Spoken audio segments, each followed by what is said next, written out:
Kita ke sorotan lainnya, saudara. Polisi menetapkan 4 tersangka kasus penculikan Bilqis, balita asal Makassar, Sulawesi Selatan. Sebelumnya Bilqis menjadi korban penculikan dan perdagangan anak lintas daerah dengan modus adopsi via media sosial. Kasus penculikan Bilqis, anak usia 4 tahun di Makassar, Sulawesi Selatan, mengungkap sepak terjang jaringan sindikat perdagangan anak lintas daerah. Polisi menangkap 4 tersangka, yaitu 3 perempuan, SY asal Makassar, NH asal Sukoharjo, MA asal Merangin, dan seorang pria inisial AS asal Merangin. Bilqis ternyata dijual dengan modus adopsi via media sosial. Setelah diculik di Makassar, Bilqis dijual kepada tersangka asal Sukoharjo dengan harga 3 juta rupiah. Bilqis lalu dibawa ke Jambi dan dijual kepada tersangka MA dan AS seharga 15 juta rupiah. Setelah itu, Bilqis dijual kembali ke kelompok lain seharga 80 juta rupiah. Para tersangka ternyata sudah berulang kali memperdagangkan anak via media sosial. Keduanya mengaku telah memperjualkan 9 bayi dan 1 anak melalui TikTok dan WA. Tentu saja apa yang kita laksanakan pengungkapan ini, kami akan terus mengembangkan dan berkoordinasi dengan Barreskrim. Polisi mengungkap, dalam aksinya, pelaku sengaja mendekatkan anak kandungnya kepada Bilqis, agar Bilqis tidak merasa curiga saat hendak diculik.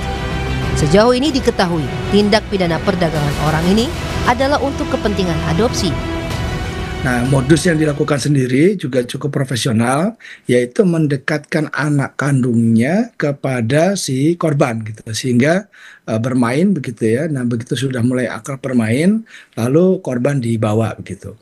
Nah, ini juga menunjukkan satu modus yang memang tidak biasa gitu ya. Tadi ada dijelaskan beberapa modus, tetapi ini juga salah satu modus di mana memberikan pancingan kepada korban untuk bisa mendekat secara cepat, yaitu dengan sesama anak kecil. Dari pelaku yang sudah kami tangkap, ini modusnya memang modus untuk adopsi. Jadi mereka membuat surat yang seolah-olah asli begitu, sehingga orang yang mengadopsi pun menganggap itu seperti adopsi yang asli. Gitu. Nah, ini yang perlu diwaspadai, karena kalau sampai orang beranggapan bahwa ini adopsi asli, mereka akan mengeluarkan biaya yang disampaikan oleh pihak pelaku tadi, dan mereka membayar seolah-olah itu sudah legal gitu ya. Tapi ternyata belum. Jadi modusnya itu modus untuk adopsi. Terkait dengan jaringan internasional atau akan digunakan untuk kejahatan lainnya, kami masih melakukan pendalaman terhadap hal itu. Penculikan Bilqis pada 2 November 2025 terekam kamera CCTV.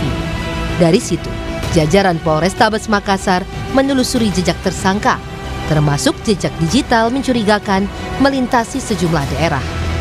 Setelah 1 pekan hilang, Bilqis akhirnya ditemukan dalam kondisi selamat di Jambi dan langsung dikembalikan kepada orang tuanya pada Minggu 10 November.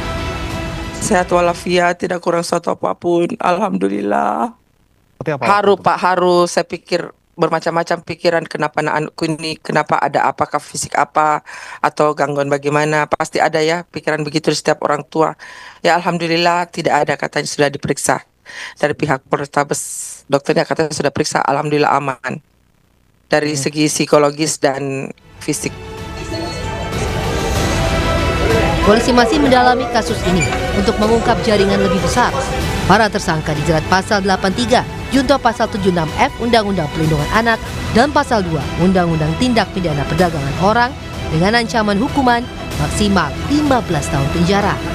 Tim Liputan Kompas TV. Informasi selengkapnya akan disampaikan jurnalis Kompas TV Wafik Azizah dan juru kamera Arif Tirtana dari Makassar, Sulawesi Selatan. Selamat siang Wafik. Para pelaku merupakan jaringan yang terorganisir. Dan apakah ada kemungkinan para pelaku terlibat dalam jaringan TPPO internasional?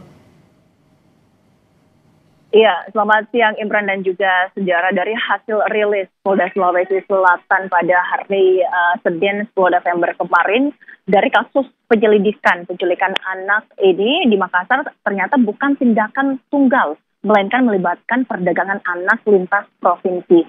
Kasus ini bermula saat seorang anak dilaporkan hilang di Taman Pakul Sayang di Jalan Petarade Kota Makassar. Kemudian pihak kepolisian dari Polrestabes Makassar melakukan penyelidikan mendalam dan juga ditemukan korban sempat muncul di CCTV yang ada di Jalan Pelita Kota Makassar, di mana pelaku SY ini sebelumnya membawa korban dari lokasi pertama menuju kamar kosannya, kemudian pelaku kemudian menawarkan korban di akun Facebook grup adopsi anak.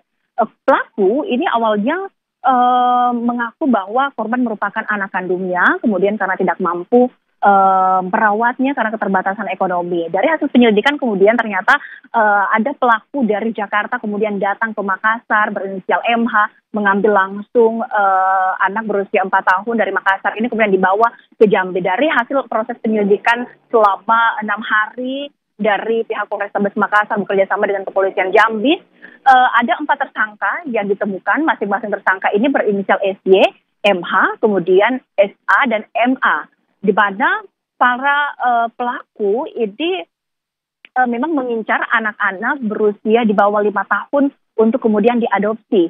Dan sebelumnya pelaku NH yang menjemput korban di Makassar sudah 3 kali terlibat dalam memperjualbelikan anak di bawah usia 5 tahun. Sementara pasangan asal Jambi AS dan MA juga sudah memperjualbelikan sebanyak 9 bayi dan 1 anak melalui media sosial. Dari keempat pelaku kemudian muncul pertanyaan besar adalah apakah para pelaku penculikan anak di Kota Makassar ini terlibat dengan jaringan perdagangan orang internasional. Ini kemudian yang akan dikembangkan oleh pihak Polrestabes Makassar karena memang melihat dari polanya para pelaku menawarkan anak untuk diadopsi melalui media sosial, kemudian dipindahkan dari beberapa daerah kemudian sampai ke Jambi. Ini pihak kepolisian akan melakukan penyelidikan yang mendalam terkait masalah ini, di mana keempat tersangka juga akan dijerat dengan pasal tentang perlindungan anak dan juga pasal tentang pemberantasan tindak perdagangan orang. Keempat tersangka terancam hukuman 15 tahun penjara. Dari Polrestabes Makassar kemudian juga mengimbau kepada masyarakat agar lebih waspada dan juga memperhatikan segala aktivitas anak-anak di lingkungan masyarakat. Imran. Kasus penculikan ini berarti begitu terorganisir dan sungguh harus diwaspadai begitu. Lalu apa ya upaya yang dilakukan oleh pemerintah Provinsi Sulawesi Selatan agar kasus penculikan serupa tidak terulang kembali? Iya. Dari pemerintah Provinsi Sulawesi Selatan dan juga pemerintah Kota Makassar tentunya setelah ini akan memperketat transportasi lintas daerah untuk memperhatikan bagaimana mobilitas anak-anak dari setiap daerah. Kemudian juga pemerintah Kota Makassar akan memperketat pengawasan anak-anak di ruang publik, khususnya petugas-petugas keamanan juga diimbau untuk lebih peka dan juga memperhatikan bagaimana aktivitas anak-anak di lingkungan. Sementara itu, dari kasus penculikan anak usia 4 tahun di Kota Makassar ini, dari pemerintah Kota Makassar juga sudah memberikan pendampingan psikologis kepada korban dan juga keluarga korban, di mana pendampingan psikologis ini diberikan langsung oleh Dinas Pemberdayaan dan juga Perlindungan Anak di Kota Makassar. Tentunya ini pemerintah Provinsi Sulawesi Selatan dan juga pemerintah Kota Makassar akan terus memberikan edukasi kepada masyarakat agar tetap waspada dan memperhatikan segala aktivitas anak-anak. Imran. Baik.